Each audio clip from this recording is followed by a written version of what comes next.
Corruption کرنے والے نواز شریف کے ساتھ بالآخر ڈیل کرنی پڑتی ہے. سزا وہ بھی نہیں دے سکا, ڈیل کر کے ہی اس نے نواز شریف کو 10 سال کے لیے باہر بھیجا. اس کو بھی ڈیل ہی کرنی پڑی, سزا وہ بھی نہیں دے سکا. اور پھر اس کو بے نظیر کے ساتھ بھی ڈیل کرنی پڑی. بے نظیر باہر بیٹھی ہوئی تھی, حالانکہ ملک کے اندر نہیں تھی, باہر بیٹھی ہوئی تھی اور اتنے سالوں سے باہر بیٹھی ہوئی تھی, لیکن یہاں اس کو ڈر لگا ہوا تھا اور اس کو بے نظیر کے ساتھ مذاکرات کرنے پڑے, ڈیل کرنی پڑی. تو میرا سوال یہ ہے کہ اتنے با اختیار حکمران جو جن کے ماتحت فوج بھی تھی, عدلیہ بھی تھی, آئین ان کے گھر کی لونڈی تھا, تو وہ اگر کچھ نہیں کر سکے, ان کرپٹ لوگوں کو سزا نہیں دے سکے, تو عمران خان کس کھیت کی مولی ہے کہ وہ صرف صدر بن کے جو ہے, نہ فوج اس کے ماتحت, نہ عدلیہ اس کے ماتحت, صرف صدر بن کے وہ جو ہے وہ ان کو قابو کر لے گا. تو یہ سارے بہانے ہیں. اصل بات یہ ہے کہ سارے لوگ اندر سے ملے ہوئے تھے, سارے سیاستدان ایک ہیں, انہوں نے جو ہے وہ ان کی جو ہے وہ آپس میں رشتہ داریاں ہیں. اس صرف عوام کو دھوکہ دینے کے لیے سارے چکر چلتے ہیں. تو دوسری بات یہ کہ اب سوال یہ پیدا ہوتا ہے کہ عمران خان چاہتا کیا ہے. تو عمران خان اصل میں یہ چاہ رہا ہے کہ عمران خان لالچی انسان ہے, اس کو عہدے کی بڑی لالچ ہے. آپ اس کا اندازہ اس بات سے لگائیں, الیکشن سے پہلے جب وہ وزیر اعظم بھی نہیں تھا, کچھ بھی نہیں تھا, اور یہ بھی نہیں پتا تھا کہ پتہ نہیں وزیر اعظم بنے گا نہیں بنے گا, لیکن اس وقت آپ کو یاد ہوگا کہ سوشل میڈیا پر یہ ایک بڑی جو بات چلی تھی کہ یار عمران خان کو ایک دفعہ وزیر اعظم بنا دیں, اس کو شیروانی پہنوا دیں, بڑا اس کو شوق ہے. اور ایک مرتبہ اس نے شیروانی پہن کر اعلان بھی کیا تھا آج میں قوم سے خطاب کروں گا, بڑا اس کو شوق ہوتا تھا قوم سے خطاب کرنے کا. پھر شیروانی پہن کے بیٹھ گیا اسی طرح جس طرح صدر یا قوم سے خطاب کرنے والا حکمران بیٹھتا ہے, اور پھر اس نے وہ ڈائلاگ بھی بولا کہ میرے ہم وطنوں, یعنی اتنا شوق تھا اس کو. اور پھر اللہ نے کیا, وہ شوق اس کا پورا ہو گیا, وزیر اعظم بھی بن گیا. اور وزیر اعظم بننے کے بعد چونکہ اس شوق بڑا تھا, میں میرے ہم وطنوں یہ کہوں اور قوم سے خطاب کروں, میرے پیچھے جھنڈا لگا ہو, قائد اعظم کی تصویر بنی ہو, شیروانی پہنی ہو, میں ایسے بیٹھا ہوں. تو اس شوق کو پورا کرنے کے لیے چونکہ جب وزیر اعظم بنا تو دھڑا دھڑ جو ہے وہ شروع میں بڑے خطاب کیے قوم سے, لیکن آہستہ آہستہ وہ شوق پورا ہو گیا, وزیر اعظم کا عہدہ سنبھالنے کا شوق بھی پورا ہو گیا. تو جیسے ایک انسان کی فطرت ہوتی ہے, اس کے پاس سائیکل ہو تو کہتا ہے بس میرے پاس موٹر سائیکل آ جائے اور مجھے کچھ نہیں چاہیے. موٹر سائیکل آتا ہے تو کہتا ہے میرے پاس ایک گاڑی آ جائے اور مجھے کچھ نہیں چاہیے. گاڑی آتی ہے تو پھر کہتا ہے میرے پاس وہ گاڑی آ جائے.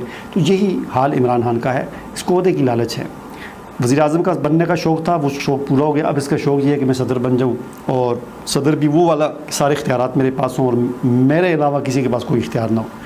اور اصل میں اس کی نظر جو ہے وہ طیب اردگان پہ کہ جس طرح کا صدر طیب اردگان ہے نا, اس طرح کا صدر میں بھی بن جاؤں. تو بھائی آپ اس طرح کے صدر نہیں بن سکتے, آپ عوام کو دھوکہ نہ دیں. یہ ملک ہے, اس کے ساتھ آپ کھلواڑا نہ کریں. کوئی کھلواڑا نہیں ہے آپ کا کہ آپ یہ بن جائیں اور وہ بن جائیں اور آپ کو کوئی فکر نہیں ہے. آپ سوال یہ پیدا ہوتا ہے کہ کیا آپ صرف کرپشن ختم کرنے کے لیے آئے تھے, کہ اب آپ سے کرپشن ختم نہیں ہوتی؟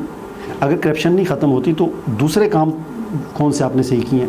مہنگائی, پہلے جو لوگ ہیں, پہلے جو حکمران تھے وہ اگر کرپشن کرتے تھے تو ان کے دور میں, یعنی میرا یہ دعویٰ ہے اور انشاءاللہ آپ دیکھیں گے یہ وقت ثابت کرے گا اس بات کو, کہ آج کی جو حکومت ہے, پی ٹی آئی کی جو حکومت ہے, اس میں جتنی کرپشن ہو رہی ہے پاکستان کی تاریخ میں اتنی کرپشن اس سے پہلے کبھی نہیں ہوئی ہوگی. اس کی وجہ یہ ہے کہ کرپشن پہلے بھی ہوتی تھی, لیکن پہلے کرپشن ہوتی تھی اس کے ساتھ ساتھ مثال کے طور پر 100 روپے میں سے اگر 50 روپے کرپشن ہوتی تھی تو 50 روپے عوام پہ لگتے تھے اور وہ نظر بھی آتے تھے, ترقیاتی کام ہوتے تھے, سڑکیں بنتی تھیں اور سب کچھ ہوتا تھا.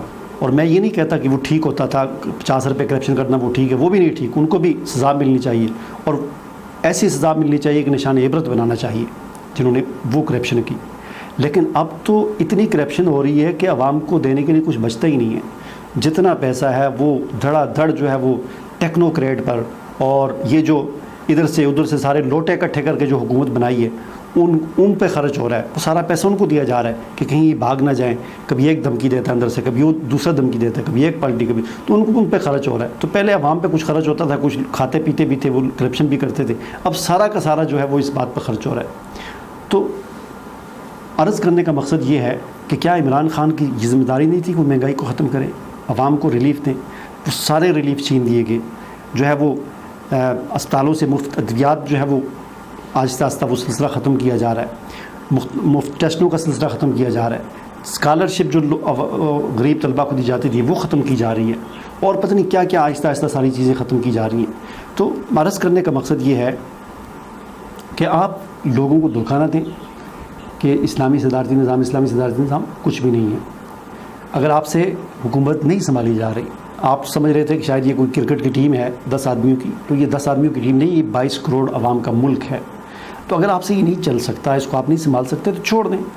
ایک طرف تو آپ مثالیں دیتے ہیں جی کتنا اچھا تھا صد عمر کہ اس سے معیشت نہیں سنبھالی گئی تو اس نے استعفیٰ دے دیا، تو اب عمران خان بھی ذرا اچھا بنے نا کہ ملک نہیں سنبھالا جا رہا تو استعفیٰ دے دیں، چھوڑ دیں، کوئی اور جو آئے اس کو سنبھالے۔ تو اس طریقے سے آپ عوام کو دھوکہ نہ دیں، عوام کے ساتھ فراڈ نہ کریں، اور خدا را کم از کم آپ اسلام کا نام نہ استعمال کریں، اسلام کے ساتھ کھلواڑا نہ کریں، اسلام کے ساتھ مذاق نہ کریں کہ پہلے مدینہ کی ریاست اب اسلامی سے۔ تو ہم اب پاکستان کی جو عوام ہے وہ اب سمجھدار ہو چکی ہے، وہ آپ لوگوں کے ان دعووں پہ کان نہیں دھرتی اب انشاءاللہ، اور لوگوں کو سمجھ آ چکی ہے کہ سب اپنی حکمرانی کے لیے جو ہے یہ اسلام کا نام لیا جاتا ہے۔ اب سوال یہ پیدا ہوتا ہے کہ پھر یہ تبدیلی کیسے آئے گی، کرپشن کیسے ختم ہوگی، ملک کے حالات کیسے ٹھیک ہوں گے؟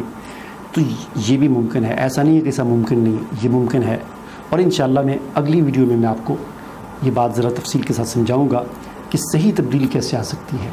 صحیح تبدیلی ایسی تبدیلی کہ جس کے ذریعے ملک کے حالات بھی بہتر ہوں، لوگوں کے حالات بھی بہتر ہوں، اور لوگوں کی دنیا اور آخرت دونوں اچھی ہو جائیں۔